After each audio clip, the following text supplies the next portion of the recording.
And I think that, especially speaking to somebody from like separate generations or different generations of hip hop, one of the things that I think is always interesting is like seeing certain artists that's sort of like a bridge, and then seeing certain artists that's like islands, to themselves. Where like I didn't really grow up listening to like Chance the Rapper or Kodak Black, or even like necessarily to be inspired from Chance the Rapper or Kodak Black. But I remember like seeing people as they like younger artists be inspired by them, and like seeing how like where they had taken music from. Like a lot of these things I really like trace back to like Wayne and some of the things Wayne was doing with music, but also some of the things that like around like mixtape time, when like it was just so big, it was begin to be like wider amounts of music and bigger amounts of music that begin to be put out, where like people really begin to like find these unique styles and these unique pockets and these unique flows and these unique harmonies, and like hip hop sort of started to have all these different sort of subgenres that exist. And one of the things that's one of the things that's like really cool to see is like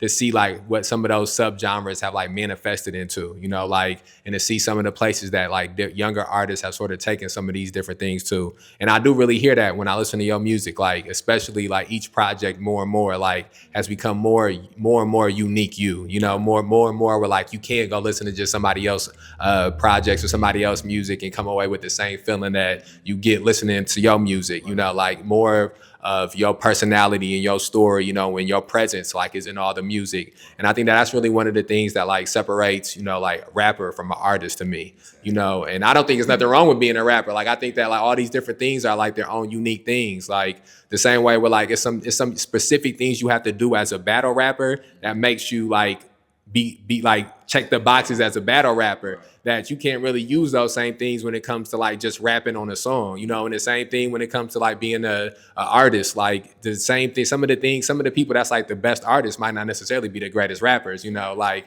it's rare when you sort of catch all of these different things together. And I think that you like really have that quality where like you caught these different things together, where like I listen to the project, and you have like certain aspects where like you're rapping really good on this song. The song is unique, so it don't sound like something somebody else done. And it's also like a song. It's not just like a rap or just a verse or something like that. So how long was it for this process, the project you just put out? Like do you remember like the first song you recorded for it to the last song you recorded for it? Or what was that sort of time space like? And then what was like some of the experiences you feel like you were going through specifically while you was making this project that sort of manifested it in the way that it did?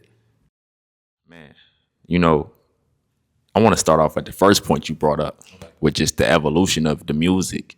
When I first started rapping, I used to think that, an album was just your best songs. Okay, right. Like, man, this is what I think is some good songs, and this is what people will want to hear.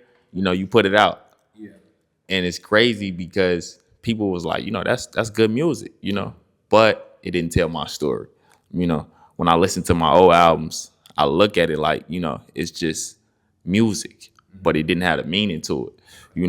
And now when I write meaningful. So it does take me a little longer. Like for this album, it took me a little over a year to put out, 14 songs.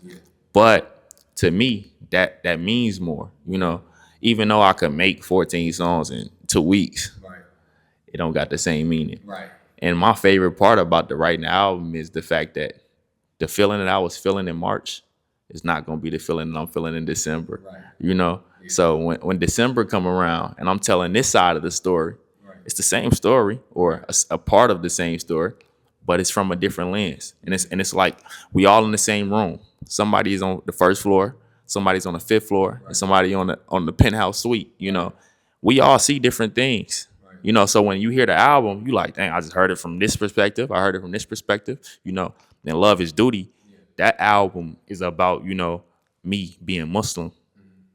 I was talking to a woman who's a Christian. If you don't know, in the Nation of Islam, we don't date, we court, So it's a courtship process. And in that courtship process, you decide if you want to marry somebody, And she was understanding that, she wanted to raise her family a certain way and I wanted to raise my family a certain way. Right. So we agreed to separate. But that's my story. So I wrote about it. And in that, it's like nobody else is talking like that. Right.